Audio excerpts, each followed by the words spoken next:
La ville de Bitche et la Ligue contre le cancer se sont unis pour créer des espaces sans tabac devant les écoles primaires et maternelles de la ville. Cette opération vise à protéger les enfants de la cigarette tout en protégeant l'environnement. Les abords de l'espace Cassin ou encore de l'hôtel de ville, des gymnases et du stade municipal sont aussi concernés. Il faut désormais s'y faire. En Moselle, comme dans 14 autres départements, le couvre-feu est avancé à 18h. Pour respecter cette nouvelle obligation censée freiner l'épidémie, clients et magasins doivent s'adapter. Nous nous en sommes rendus compte hier à l'hypermarché de Sarreguemines. À l'approche de l'heure fatidique, les rayons étaient bien vides, des images inhabituelles. Ineos Automotive est désormais propriétaire du site Smartville de Hambach. L'ancien panneau Smart a été déplacé ce lundi 4 janvier à la porte numéro 1 au poste de garde principal. Les Smart seront encore fabriqués sur place jusqu'en 2024 et la construction des 4x4 Grenadier doit débuter cette année. Le programme des cadets de la sécurité civile a été mis en place par l'Éducation nationale en 2015. Au collège du Himmelsberg à Sarreguemines, ils sont 16 élèves volontaires à participer aux séances animées par un pompier professionnel toutes les 2 semaines. Parmi eux se trouvent des futurs jeunes sapeurs-pompiers. Une incitation à investir, le dispositif France Relance est un plan de relance de l'économie dont le montant s'élève à 100 milliards d'euros. Plusieurs entreprises peuvent bénéficier de cette aide, dont Chaîne de l'Est à Hambach, qui est déjà certaine de percevoir 80 000 euros. Cette société familiale a reçu hier la visite du préfet de la Moselle. Continental Sarreguemines est également lauréat du plan France Relance mis en place par le gouvernement. L'usine fait partie des 10 entreprises sélectionnées pour le moment en Moselle. Elle a reçu une enveloppe de 800 000 euros qui lui permettra de financer un projet colossal de transformation numérique. Les femmes sapeurs-pompiers sont de plus en plus nombreuses dans les casernes. Environ 25% des effectifs de la 3e compagnie Sarreguemines Bitche, qui intervient sur 83 communes, sont des femmes. Elles sont de plus en plus engagées grâce à une sensibilisation dès le plus jeune âge. Les filles représentent 40% des jeunes sapeurs-pompiers du secteur. Élue le 19 décembre, la jeune femme de 23 ans a fait en Lorraine sa première sortie officielle.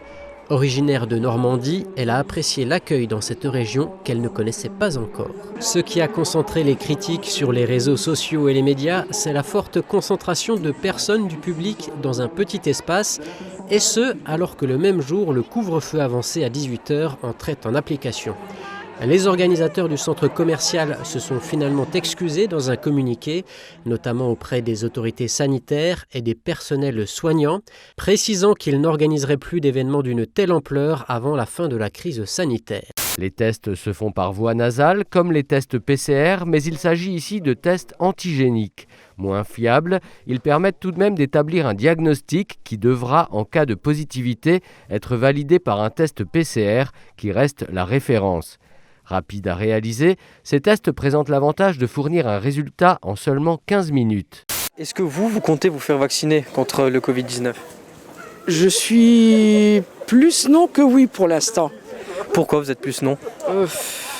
Parce que je sais pas, c'est un peu flou ce qu'ils nous racontent pour le vaccin, c'est flou. Moi aussi, je suis pas... j'ai une certaine appréhension. Je ne sais pas si j'oserais maintenant me faire vacciner tout de suite, quoi. Par contre, je ne suis pas du tout contre, effectivement, de poursuivre le rythme, quoi, ce qui est tout à fait normal. Pour le moment, la stratégie vaccinale du gouvernement met en priorité les personnes âgées vivant en collectivité. À Frémin-Merlebach, 2 EHPAD de l'association Simone Veil sont concernés. L'EHPAD du Bois des Oiseleurs et celui de Sainte-Élisabeth devraient vacciner leurs premiers résidents les 18 et 19 janvier. Mais du côté du personnel soignant, il n'y aurait quasiment aucun volontaire. Ils sont 2 agents techniques municipaux à sillonner les rues de la ville dès 9h30 du matin et durant toute la journée. Et 2, ce n'est pas de trop, pour un travail qui se révèle assez physique. Les camions pleins sont acheminés vers la plateforme des déchets verts du SIDEM, où ils seront broyés, puis valorisés sous forme de compost ou de méthanisation.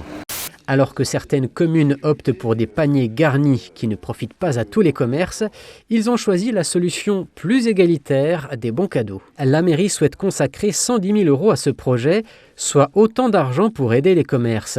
Car au final, si l'opération fonctionne, elle profitera à la fois aux habitants et au commerce de la ville. C'est en quelque sorte un cadeau de Noël qu'a reçu Emmaüs Forbach, un don de 300 paires de chaussures collectées par l'entreprise Midi Chausse Orthopédie de l'hôpital. Les chaussures en question, après un tri, ont été mises en vente à l'occasion de l'ouverture du premier dimanche du mois. Bienvenue au village de la bienveillance. 7 tipis sont installés au centre social de Homboureau.